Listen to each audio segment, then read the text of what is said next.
নমস্কার মকর রাশির জাতক জাতিকারা, বন্ধুরা, আশা করি আপনারা ভালো আছেন, সুস্থ আছেন। প্রতিদিনের মতো বন্ধুরা, আজকেও আপনাদের জন্য 4 আগস্ট থেকে 16 আগস্ট পর্যন্ত রাশিফল নিয়ে এসেছি। তো চলুন বন্ধুরা, দেখে নেওয়া যাক 1 আগস্ট থেকে 14 আগস্ট পর্যন্ত আপনাদের দিনটি কেমন যেতে চলেছে আর কোন কোন কথাগুলির আপনাকে বিশেষ খেয়াল রাখতে হবে। আপনার জীবনে কি কি পরিবর্তন আসতে চলেছে, আপনি আপনার জীবনে কি কি পেতে চলেছেন, আপনার জন্য উপায় কি থাকবে, চলুন জেনে নেওয়া যাক। এই সময়টি মকর রাশির জাতক জাতিকাদের জন্য বিশেষভাবে গুরুত্বপূর্ণ, কারণ বৃহস্পতি এই মুহূর্তে আপনাদের ষষ্ঠ থেকে সপ্তম ঘরের সংক্রমণ কালে রয়েছে। বৃহস্পতি যখন এই ধরনের একান্ত সূক্ষ্ম সীমারেখা পার হয়, তখন সে শুধু শারীরিক বা বাহ্যিক জীবনে নয়, বরং মানসিক, আত্মিক ও সম্পর্ক ভিত্তিক স্তরেও নতুন প্রবাহ সৃষ্টি করে। এই সময় জীবনে এমন কিছু ঘটনা ঘটতে পারে যা আপনাকে এক ধরনের পরীক্ষার ভেতর দিয়ে নিয়ে যাবে। তবে এই পরীক্ষা কোনো কষ্টের নাম নয়, বরং এটি হলো অভ্যন্তরীণ প্রস্তুতির পরিণাম, যেন আপনি সামনে আসা সোনালী সম্ভাবনাগুলিকে গ্রহণ করতে পারেন। কিন্তু এই সম্ভাবনার দিকে পা বাড়ানোর আগে এক জরুরি নির্দেশ মানতে হবে: কথা কম বলা। কারণ এই সময়টিতে আপনার বলা প্রতিটি কথা শক্তিশালী হয়ে উঠবে। হয় সেটি আপনাকে সামনে এগিয়ে নিয়ে যাবে, নয়তো নিজের কণ্ঠে আপনি নিজেই জড়িয়ে পড়বেন কোনো অপ্রীতিকর বাঁধনে। তাই এই সময় নিজেকে সংযত রাখা, নিজের পরিকল্পনা নিজের মধ্যে সীমাবদ্ধ রাখা এবং চুপচাপ কাজ করে যাওয়া, এটাই হবে সর্বোত্তম পথ। আগস্টের প্রথম সপ্তাহে আপনি কিছু সিদ্ধান্ত নিতে চাইবেন, হয়তো চাকরি পরিবর্তন, কোনো অর্থনৈতিক সিদ্ধান্ত, কিংবা সম্পর্ক নিয়ে এক ধরনের ঘোষণামূলক মনোভাব তৈরি হবে। আপনার মনে হবে, এবার বলেই দিই, বা এই কাজটা করলেই বুঝি সব বদলে যাবে। কিন্তু বাস্তবিক পক্ষে বৃহস্পতি তখনও আর্দ্র নক্ষত্রের প্রভাবাধীন থাকবে, যা চিন্তার ও আবেগের অস্থিরতা তৈরি করে। এই অবস্থায় নেওয়া সিদ্ধান্ত অনেক সময় দীর্ঘমেয়াদে ভুল প্রমাণিত হয়। এরপর আসে আগস্টের দ্বিতীয় সপ্তাহ, যেখানে বৃহস্পতি ও শুক্র একত্রে মিথুন রাশিতে এক বিরল যুগল সংযোগ তৈরি করছে। শুক্র প্রেম, রুচি, বিলাসিতা ও সম্পর্কের গ্রহ, আর বৃহস্পতি জ্ঞান, সমৃদ্ধি, নীতি ও ধর্মের গ্রহ। এই দুই বিপরীত শক্তি একত্রে মিলিত হলে যে ক্ষেত্রেই আপনি কাজ করুন না কেন, সেখানে এক ধরনের দ্বৈততা সৃষ্টি হবে। আপনি হয়তো দেখবেন, আপনি যা চান সেটি সহজেই আপনার হাতে চলে আসছে, কিন্তু তা টিকিয়ে রাখার জন্য আপনাকে কৌশলী হতে হবে। এই সময়ের সবচেয়ে গুরুত্বপূর্ণ জ্যোতিষীয় ঘটনাটি ঘটে আগস্টের 13 তারিখে, যখন বৃহস্পতি আর্দ্র ছেড়ে পুনর্বাসু নক্ষত্রে প্রবেশ করবে। এটি কেবল একটি গ্রহগত পরিবর্তন নয়, এটি হল গভীর আত্মপরিচয়ের দিকে যাত্রা। পুনর্বাসু মানেই পুনরাবৃত্তি, অর্থাৎ পুরনো জিনিস নতুন রূপে ফিরে আসা। হয়তো এমন কিছু মানুষ আপনার জীবনে ফিরে আসবে যাদের আপনি হারিয়ে ফেলেছিলেন, অথবা পুরনো কোনো ইচ্ছা যেটি আপনি বহু আগে দমন করেছিলেন, আবার আপনার হৃদয়ে কড়া নাড়বে। এই সময় আপনার জীবনে 3টি বাধা কেটে যাবে। আপনি বুঝে উঠতে পারবেন না ঠিক কখন সেটা ঘটছে, কিন্তু হঠাৎ করে দেখবেন আপনার সামনে যে 3টি পথ আগেই বন্ধ ছিল, এখন সেগুলি খোলামেলা হয়ে উঠেছে। প্রথমত, আর্থিক প্রবাহে গতি আসবে।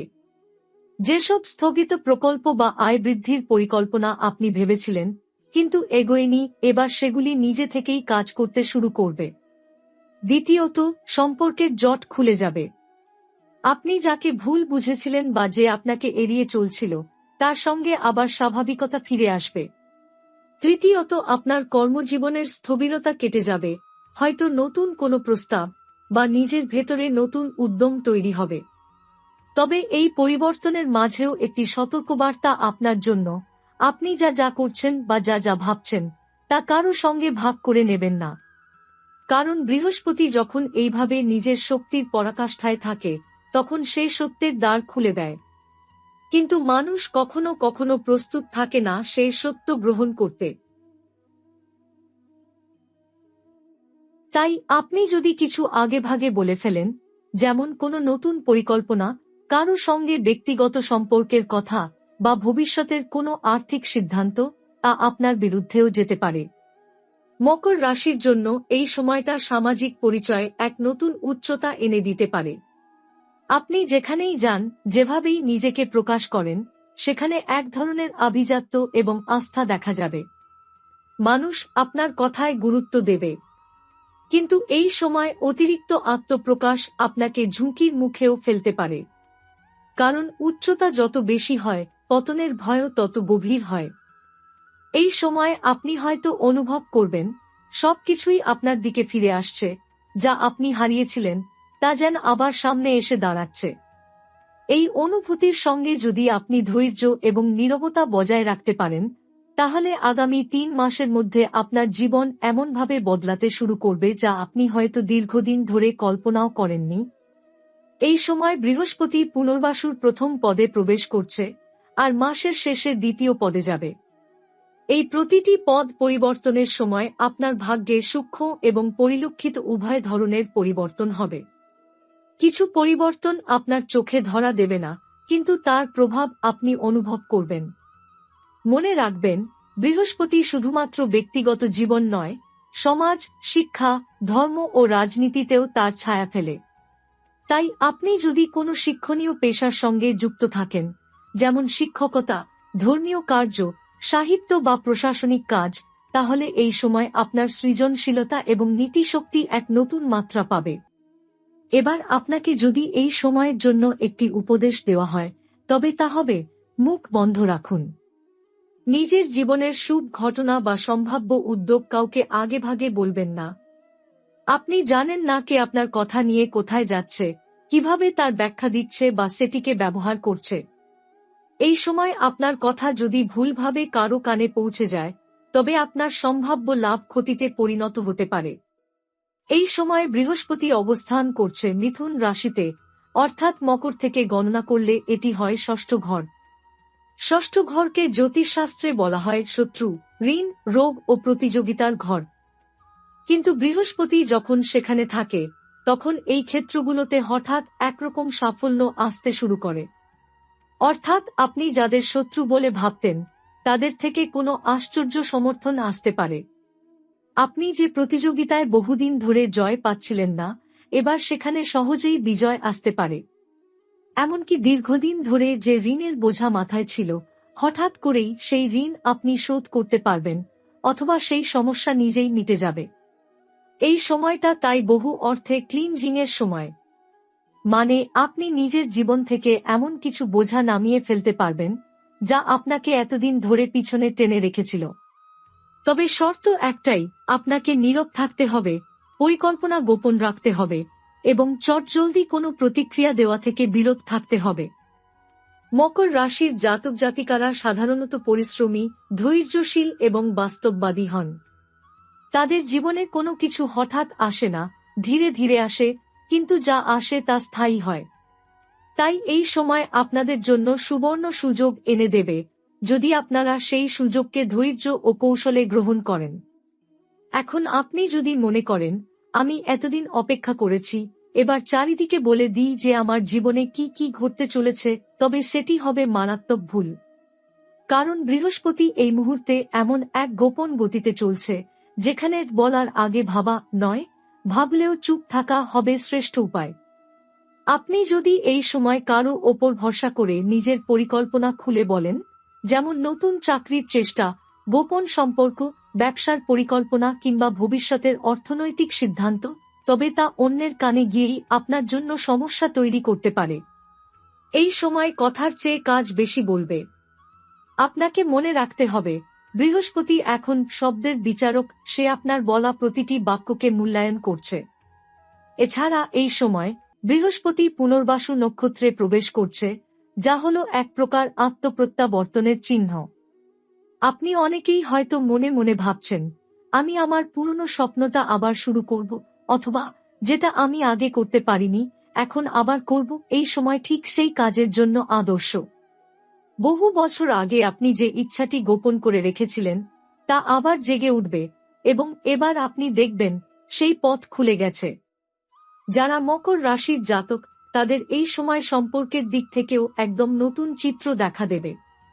হয়তো আপনি কোনো সম্পর্ক থেকে বেরিয়ে এসেছেন, বা কারো সঙ্গে দীর্ঘদিন যোগাযোগ বন্ধ ছিল, এই সময় সেই মানুষ হঠাৎ করেই আবার ফিরে আসবে।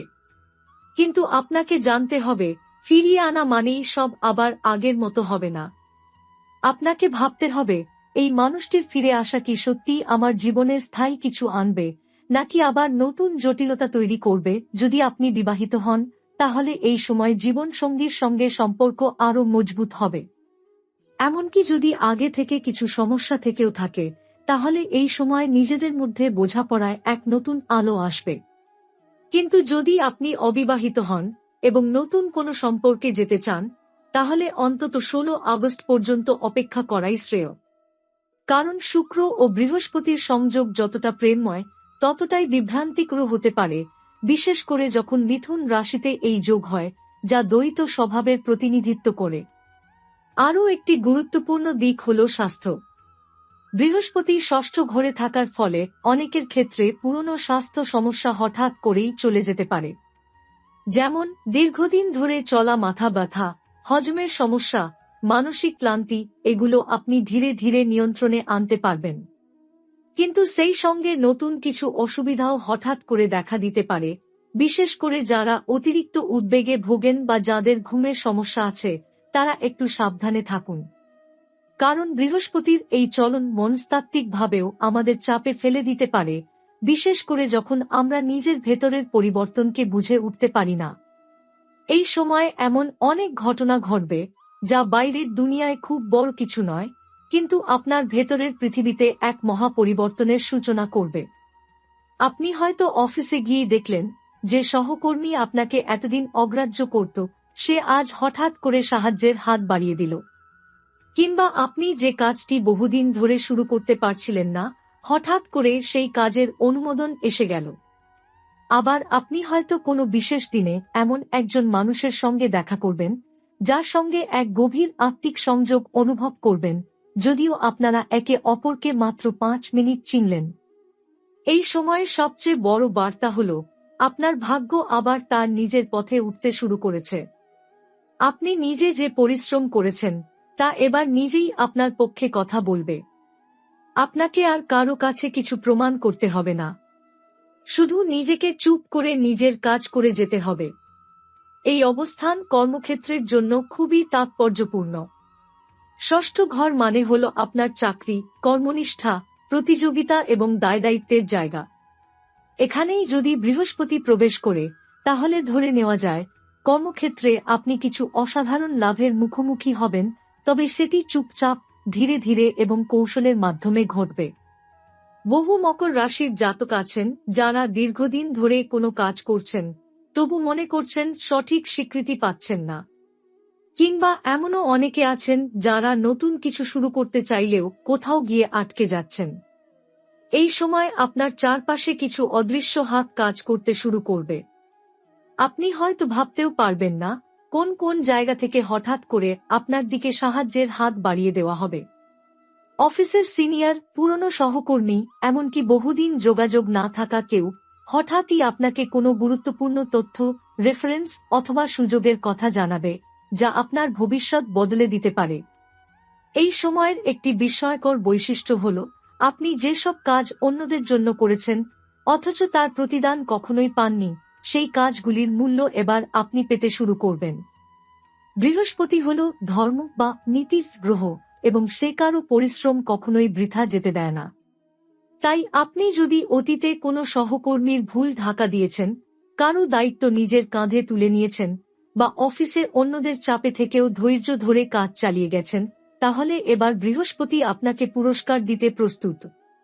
এছাড়া যারা সরকারি চাকরির জন্য প্রস্তুতি নিচ্ছেন, বা কোনো প্রতিযোগিতামূলক পরীক্ষার জন্য অপেক্ষায় আছেন, এই সময় তাদের জন্য অত্যন্ত শুভ। বৃহস্পতি ষষ্ঠ ঘরে থাকলে, বিশেষ করে যখন শুক্র তার সঙ্গে যোগ দেয় এবং পুনর্বাসু নক্ষত্রে প্রবেশের প্রাক্কালে থাকে, তখন প্রতিযোগিতার জগতে আপনাকে এক বিশেষ সুবিধা এনে দিতে পারে। যারা আগে আপনাকে উপেক্ষা করত, তারাই এবার আপনার সঙ্গে কাজ করতে আগ্রহী হবে। একই সঙ্গে এই সময় আপনাকে কিছু পুরনো আর্থিক বোঝা থেকেও মুক্তি দিতে পারে। হয়তো আপনি অনেক দিন ধরে কোনো ঋণের বোঝা বয়ে চলেছেন, এই সময় হয় সেই ঋণ আপনি পরিশোধ করতে পারবেন, নয়তো এমন কোনো ঘটনা ঘটবে যাতে ঋণের ভার হালকা হয়ে যাবে। তবে এই সময় বড় কোনো ঋণ নেওয়া থেকে বিরত থাকাই বুদ্ধিমানের কাজ। কারণ বৃহস্পতি যদিও সমৃদ্ধির গ্রহ, কিন্তু তা এখনো ষষ্ঠ ঘরে, যেখানে ঋণও থাকে। তাই সুযোগ থাকলেও বিনা প্রয়োজনে অর্থ ধার বা বড় বিনিয়োগ করবেন না। এই সময় আপনি যদি বাড়ি, জমি, ফ্ল্যাট, গাড়ি বা কোনো বড় সম্পত্তি কেনার কথা ভাবছেন, তাহলে সিদ্ধান্ত খুব সতর্কভাবে নিন। কারণ বৃহস্পতি এখনো আপনার ঘরে পূর্ণ ফল দিচ্ছে না, সে প্রস্তুতির ধাপে আছে। যদি কোথাও মনে হয় দামটা বেশি অথবা চুক্তির কাগজপত্রে গোলমাল আছে, তবে পিছিয়ে আসাই ভালো। এ বিষয়ে 16 আগস্টের পর, যখন বৃহস্পতি দ্বিতীয় পদে প্রবেশ করবে, তখন পরিস্থিতি আরও স্বচ্ছ ও সুবিধাজনক হবে।